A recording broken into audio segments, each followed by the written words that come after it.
Bang! C'est ainsi que tout a commencé, il y a environ 13,8 milliards d'années. Et on ne l'a compris qu'au cours des 100 dernières années. Tout ce que nous voyons dans l'espace aujourd'hui, planètes, astéroïdes, comètes, étoiles, n'était tout simplement pas là au début. Dans les années 1920, les astronomes ont eu l'idée qu'il y a très longtemps, l'univers n'était qu'un seul point. Un point extrêmement chaud, des milliers de milliards de degrés, compact et dense, qui a grossi et s'est étiré à une vitesse inimaginable. À un moment donné, de la matière a commencé à voler dans toutes les directions à la vitesse de la lumière. Le Big Bang a été un chaos total, avec des particules minuscules mélangées à de l'énergie et de la lumière. Oui, un désordre sans nom, mais tout de même, dans la première minute après le Big Bang, la base de tout ce qui apparaîtrait plus tard était presque posée. Il n'a fait chaud que pendant cette énorme explosion. Dès que l'expansion a commencé, l'univers a commencé à se refroidir, un peu comme un gaz qui se refroidit lorsque tu le vaporises depuis une bombe aérosol. Pendant ce processus, une partie de l'énergie a en quelque sorte gelé, tout comme l'eau se transforme en glace. Ici, l'énergie pure a été gelée et s'est solidifiée en matière. Une minute après le bang, le refroidissement était toujours en cours, extrêmement rapide et littéralement partout à la fois, puisque l'univers n'a pas vraiment de bord. Ce n'était plus seulement un point compact. La base d'une nouvelle expansion et de tout ce qui allait suivre était en train de se former. Tu te souviens de ces minuscules particules de la première phase de boom de l'univers ? Elles ont commencé à se regrouper, ce qui a formé des atomes d'hélium et d'hydrogène. Il a fallu environ 3 minutes pour que la plupart de l'hélium et tout l'hydrogène de l'espace soient fabriqués. Ces deux éléments sont les plus courants et les matériaux de base qui ont ensuite formé les premières galaxies et étoiles. Ce n'est pas parce que la base était terminée que la création de l'univers s'est arrêtée après ces 2 premières minutes. Il est vrai qu'après cela, aucun nouvel élément n'a été créé pendant des millions d'années. C'est pourquoi la version initiale de l'univers était entièrement composée d'hélium, d'hydrogène et d'énergie. Mais finalement, les atomes ont commencé à se regrouper lentement, ce qui, après beaucoup de temps, a provoqué la création de galaxies et d'étoiles. Des nuages d'hélium et d'hydrogène se sont regroupés et se sont transformés en étoiles qui avaient des forces gravitationnelles. Notre Soleil est également composé de 3/4 d'hydrogène, tandis que le reste est de l'hélium. Donc un quart ? Oui, mais à des stades ultérieurs. D'autres éléments plus lourds ont commencé à apparaître aussi, comme le carbone, le fer, l'oxygène et ainsi de suite. Il ne s'agissait pas seulement de processus chimiques au cours desquels de nouveaux éléments, étoiles ou planètes ne cessaient d'apparaître. L'univers entier est en expansion depuis le Big Bang. Les chercheurs ont réalisé que d'autres galaxies s'éloignent en quelque sorte de la nôtre. Chère galaxie, vous devez arrêter de faire ça. Comment allons-nous découvrir la vie extraterrestre là-bas si vous ne cessez de vous éloigner ? Et ce n'est pas tout. Les galaxies les plus éloignées se déplacent en fait plus vite que celles qui sont proches de notre galaxie, la Voie lactée. L'univers est fabuleux, inconnu, mystérieux, effrayant et complètement silencieux. Imagine que tu flottes dans ta combinaison spatiale quelque part au-dessus de la Terre. Tout ce que tu pourrais entendre, c'est le bruit de ta propre respiration. Rien ne vient de l'extérieur. Comme il n'y a pas d'atmosphère, le son n'a aucun moyen de se propager ou d'être entendu. En parlant de combinaison spatiale, ce truc coûte environ 12 millions de dollars. Ce qui signifie que nous devrons attendre un peu plus longtemps avant d'aller se détendre dans l'espace. Mercure est la planète la plus proche du Soleil. On pourrait donc penser que c'est aussi la plus chaude. Pourtant, c'est Vénus qui remporte le titre de la planète la plus chaude de notre système solaire, avec une surface chauffée à une température de 450 degrés. Mercure n'a pas d'atmosphère, laquelle est chargée de réguler la température. C'est pourquoi elle ne tient pas la comparaison. Vénus a aussi des journées assez longues. Une seule journée équivaut à environ 243 jours terrestres. C'est pratique pour les personnes qui ont des listes de choses à faire assez longues et qui aiment faire les choses lentement. Cependant, Vénus tourne autour du Soleil en 225 jours terrestres, ce qui signifie qu'une année là-bas dure 18 jours de moins qu'une journée. Tu peux fêter 2 fois ton anniversaire en une journée alors ? Génial, mais l'inconvénient est que sur Vénus, il pleut de l'acide sulfurique et il neige du métal. Ce n'est plus aussi amusant, si ? La Terre a ses aspects sympas aussi. Ayant 4,5 milliards d'années et étant la seule planète connue à abriter la vie, elle compte aussi plus d'arbres qu'il n'y a d'étoiles dans la Voie lactée. 3000 milliards, alors qu'il n'y a que 100 à 400 milliards d'étoiles. Nous avons peut-être compté les arbres, mais nous en savons très peu sur nos océans. Seulement 5% de ceux-ci sont explorés, donc nous en savons moins que sur Mars ou la Lune, dont les surfaces ont été entièrement cartographiées. Il est amusant de constater que l'espace n'est qu'à 100 km de nous, en comptant à partir du niveau de la mer sur notre planète. Cela semble si proche que tu pourrais couvrir la distance juste pour aller prendre ton petit déjeuner. Et pourtant, seulement 5% de l'univers est visible depuis la Terre. Il est composé à 68% d'énergie noire, tandis que 27% sont constitués de matière noire, que nous ne pouvons pas voir avec un télescope. Si proche et pourtant si loin. Nous verrons toujours le même côté de la Lune, peu importe où nous nous trouvons sur la Terre. La Lune tourne sur son axe à la même vitesse qu'elle tourne autour de la Terre. C'est ce qu'on appelle la rotation synchrone. Les couchers de soleil sur Mars sont bleus. Cela se produit parce que la poussière fine de la planète rouge a la taille parfaite pour que la lumière bleue puisse pénétrer efficacement dans l'atmosphère de Mars. Ainsi, la lumière bleue se disperse, après quoi elle reste plus proche de la direction du Soleil, contrairement à la lumière des autres couleurs. L'univers est plein de merveilles, et l'une d'entre elles est une planète faite de diamants. Elle est 2 fois plus grande que la Terre, et les scientifiques pensent qu'elle est principalement recouverte de diamants et de graphite. Mais pour t'y rendre, tu auras probablement besoin d'une combinaison spatiale à 12 millions de dollars, ainsi que d'un vaisseau encore plus cher, mais si tu parviens à faire l'aller-retour, tu pourrais facilement le rembourser. Les scientifiques ont aussi quelques prédictions sur la fin de tout. Tu es prêt pour ça ? À ses débuts, l'univers entier était dense et compact, il était donc très épais. Mais après environ 400 000 ans, il a continué à s'étendre, ce qui l'a rendu plus transparent. Tout cela a encouragé la libération de lumière que nous connaissons aujourd'hui sous le nom de fond diffus cosmologique, ou FDC. C'est comme si tu allumais la télé sur une chaîne vide et que tu coupais le câble. Tu verras des points statiques, noirs et blancs, bouger sur ton écran. Ils sont un peu comme le FDC et aussi une rémanence de toute cette énergie qui a été libérée pendant le Big Bang. Le FDC est toujours là, les astronomes peuvent le voir grâce au télescope à micro-ondes. L'expansion ne s'est jamais vraiment arrêtée, l'univers s'étend toujours chaque seconde à une vitesse incroyable, ce qui fait que tous les objets de l'espace s'éloignent les uns des autres en permanence. Nous le savons parce que le soleil des autres galaxies apparaît plus rouge qu'il ne devrait l'être. Cela s'appelle le décalage vers le rouge, et cela se produit lorsque la source de lumière s'éloigne de celui qui l'observe. Ensuite, il y a la gravité. Elle attire tous les objets de l'univers les uns vers les autres, ce qui explique pourquoi les planètes continuent à tourner autour du Soleil, ou pourquoi notre système solaire tourne autour du centre de la Voie lactée. C'est pourquoi nous restons sur le sol, alors que dans l'espace nous flotterions, puisqu'il n'y a pas de gravité là-haut. Ayant tout cela à l'esprit, les scientifiques ont eu l'idée qu'un jour, l'univers prendra simplement la direction opposée et commencera à rétrécir, ce qui sera connu sous le nom de Big Crunch. Que cela se produise réellement ou non dépend du type de notre univers. S'il est ouvert, il continuera à s'étendre et rien ne pourra jamais l'arrêter. Mais au fil du temps, s'il s'étire, la densité deviendra si faible que les galaxies ne pourront plus former de nouvelles étoiles et que celles qui existent déjà disparaîtront. Lorsque l'espace perdra toute sa lumière et sa chaleur, la vie ne sera plus possible. L'univers restera simplement un au-delà froid qui continuera à s'étendre dans une obscurité sans fin. Ensuite, Big Crunch ou pas, bang, tout disparaîtra. Heureusement que nous avons des milliards d'années devant nous, n'est-ce pas ? Nous ne serons certainement plus là à ce moment. Boum ! Je vais te parler d'une énorme explosion spatiale qui a fait se dresser les cheveux sur la tête des scientifiques lorsqu'ils l'ont découverte en février 2020. Sa taille et sa puissance sont énormes, même par rapport aux normes cosmiques. Nous avons fixé notre destination sur un groupe de galaxies dans la constellation de la Girafe. Si nos fusées pouvaient voler à la vitesse de la lumière, c'est aussi rapide que la lumière de l'ampoule de ta lampe qui atteint ton œil quand tu l'allumes. Zoom instantané, il faudrait 2,6 milliards d'années pour arriver là où l'explosion a eu lieu dans l'espace. 2,6 milliards d'années. Waouh! Beaucoup de choses se sont passées durant cette période ici sur Terre. À cette époque, les dinosaures n'existaient même pas encore. La toute première forme de vie quittait l'océan pour se diriger enfin vers la terre ferme. Eh bien, nous voyageons plus vite que la vitesse de la lumière et nous arrivons à notre destination.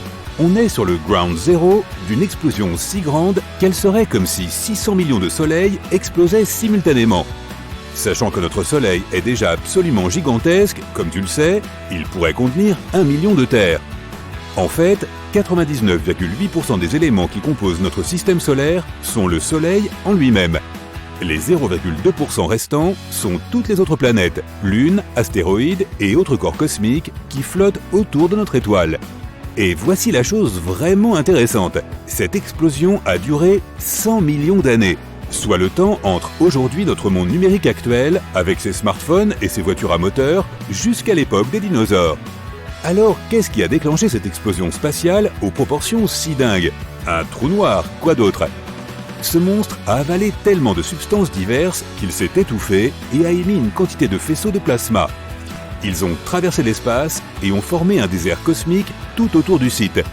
On pensait que c'était la plus grande explosion de l'univers, mais tôt ou tard, tous les records sont battus.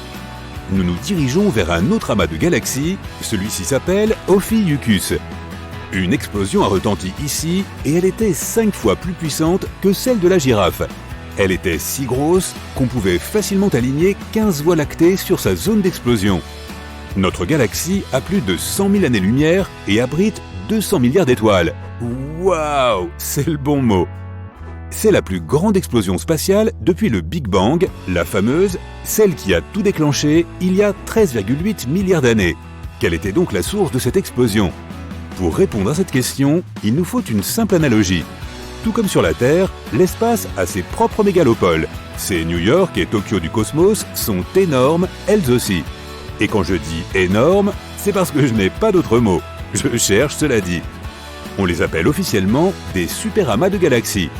Au centre des galaxies les plus gigantesques, on trouve un trou noir supermassif.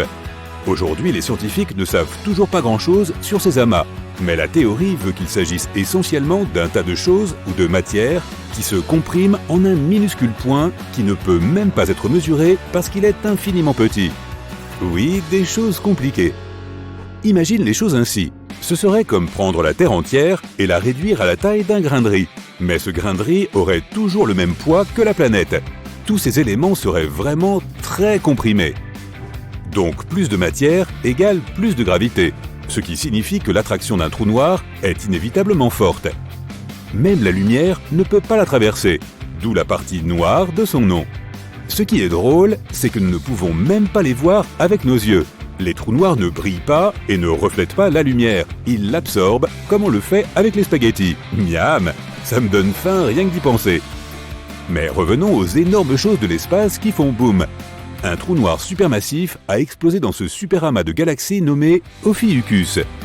Ce monstre a cessé d'attirer tout ce qui l'entourait, comme le font habituellement les trous noirs. Bien au contraire, il s'est mis à cracher des trucs. Un flux de plasma colossal a traversé l'espace presque à la vitesse de la lumière et a percé une bulle de 1,5 million d'années-lumière de diamètre. Chaque millième de seconde, c'était comme si 20 milliards de mégatonnes de TNT explosaient. Et cela a continué pendant 240 millions d'années. Mais maintenant, j'attire ton attention sur le vrai poids lourd de la Voie lactée. C'est le gars le plus coriace de la galaxie. Un trou noir supermassif appelé Sagittarius A étoile.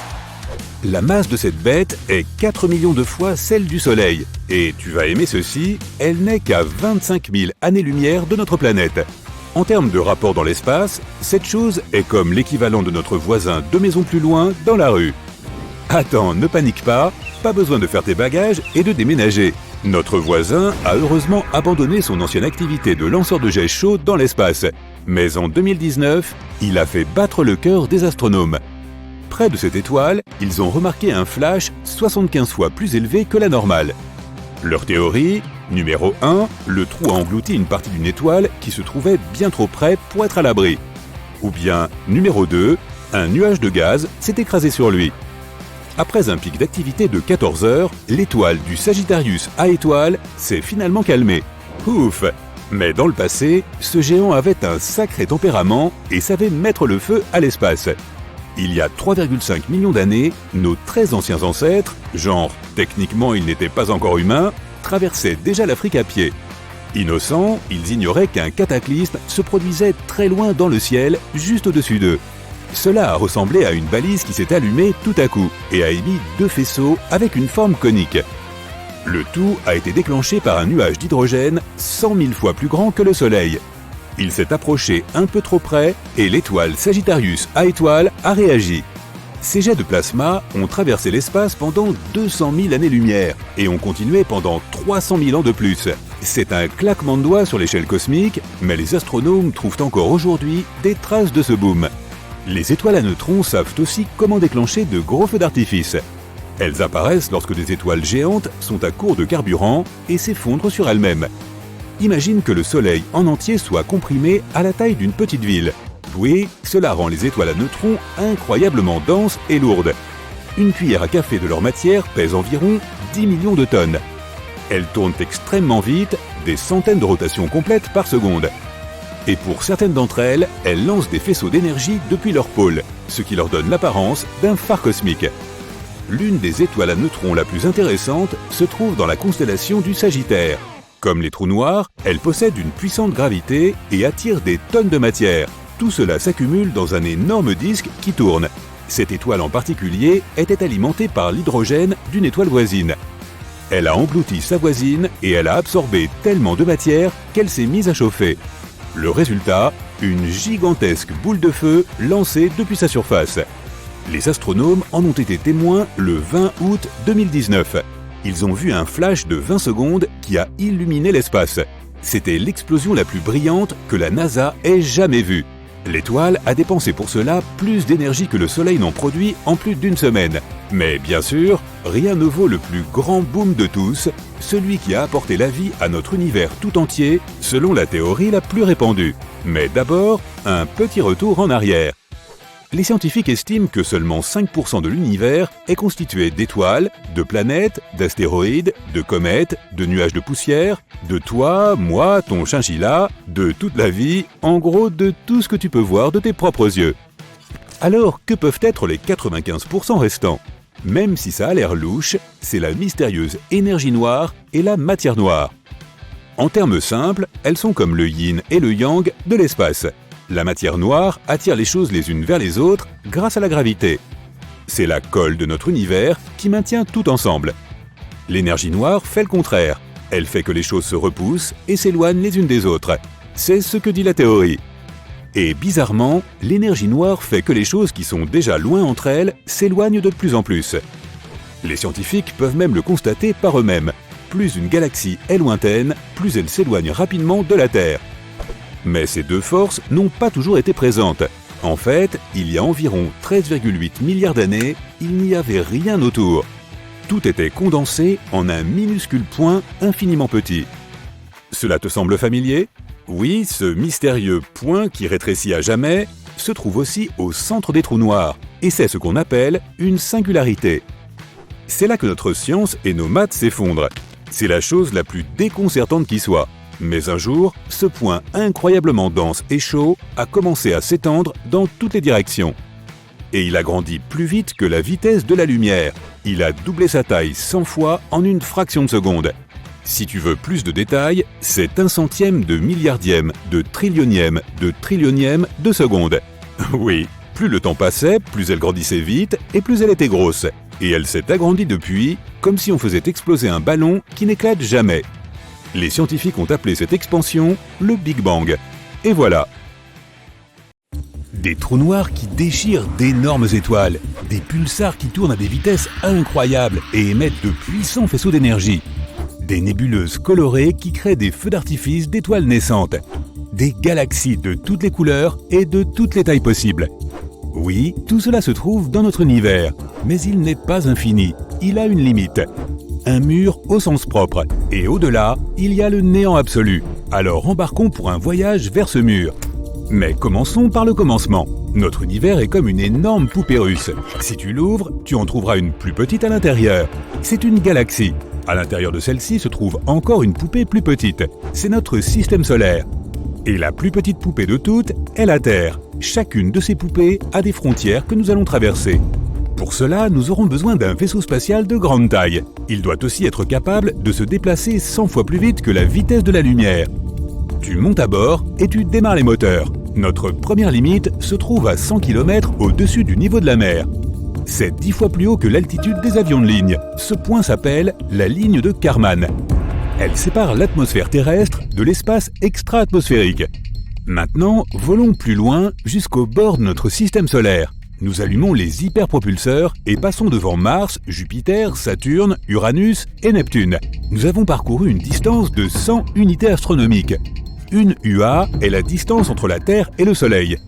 Et voici la limite de notre système solaire, l'héliosphère. Ici, la vitesse du vent solaire diminue rapidement. D'abord, elle passe de 1 million de km par heure à la vitesse du son.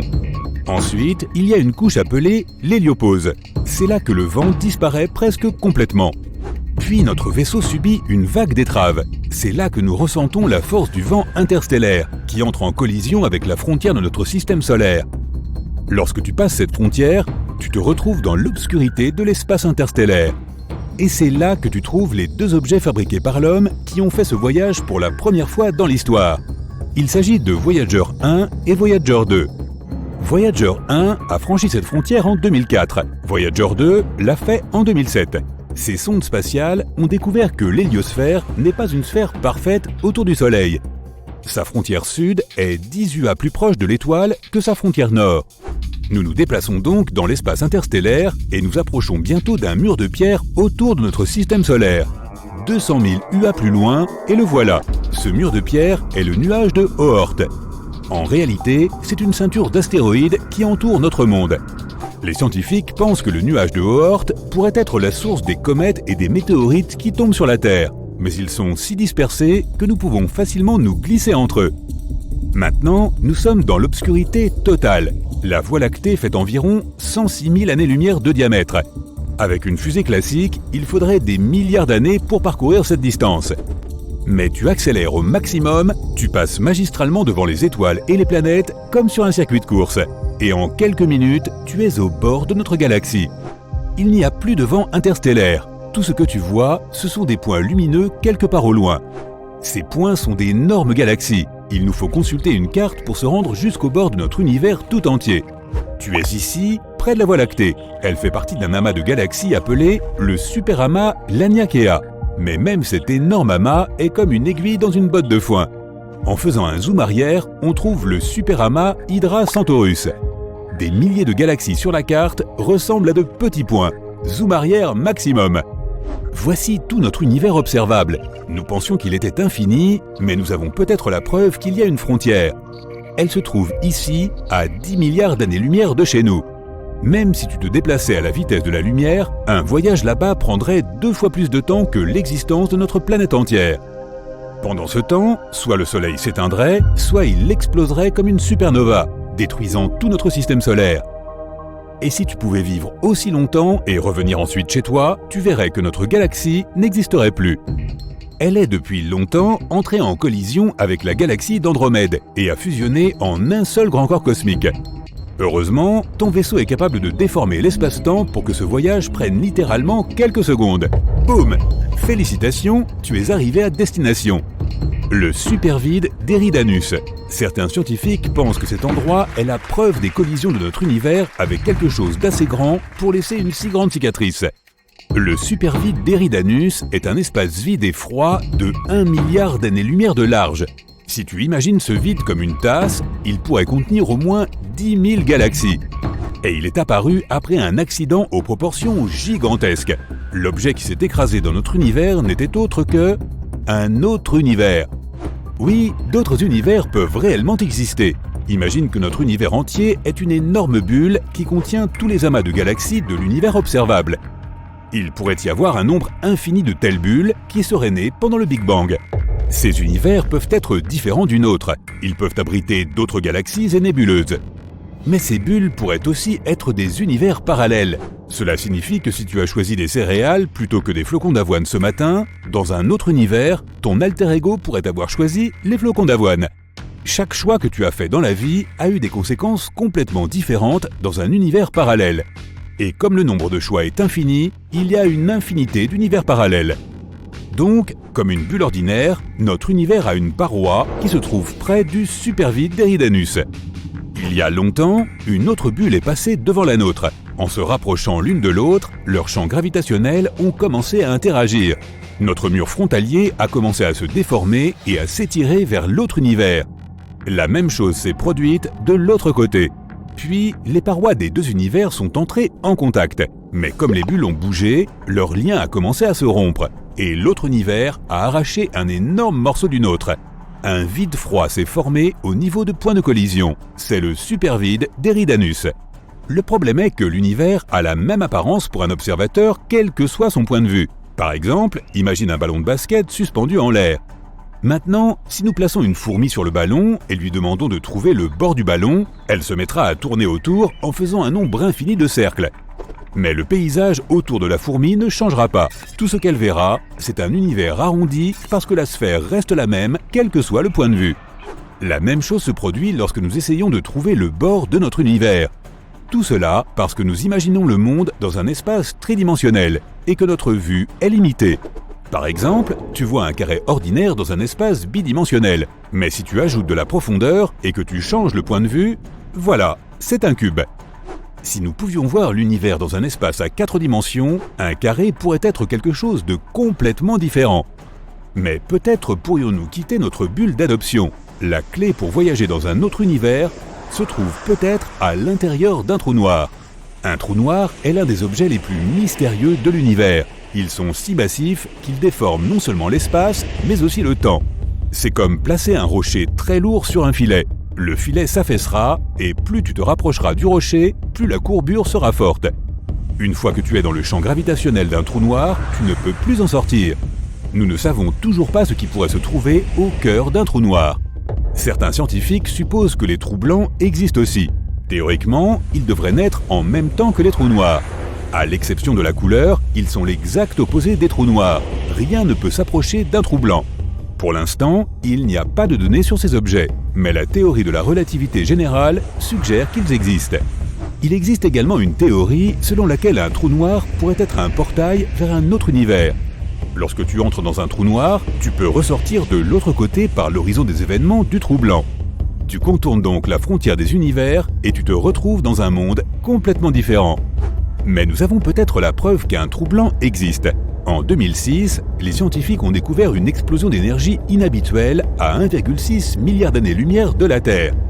Ce sursaut était unique. Il ne ressemblait pas à une explosion de supernova ou même à la fusion de 2 trous noirs. Certains astronomes pensent que c'était la naissance d'un trou blanc, mais comme il était instable, il a été détruit presque immédiatement. Ce processus n'était pas sans rappeler la naissance de notre univers tout entier, le Big Bang. Les scientifiques l'ont donc appelé le Little Bang.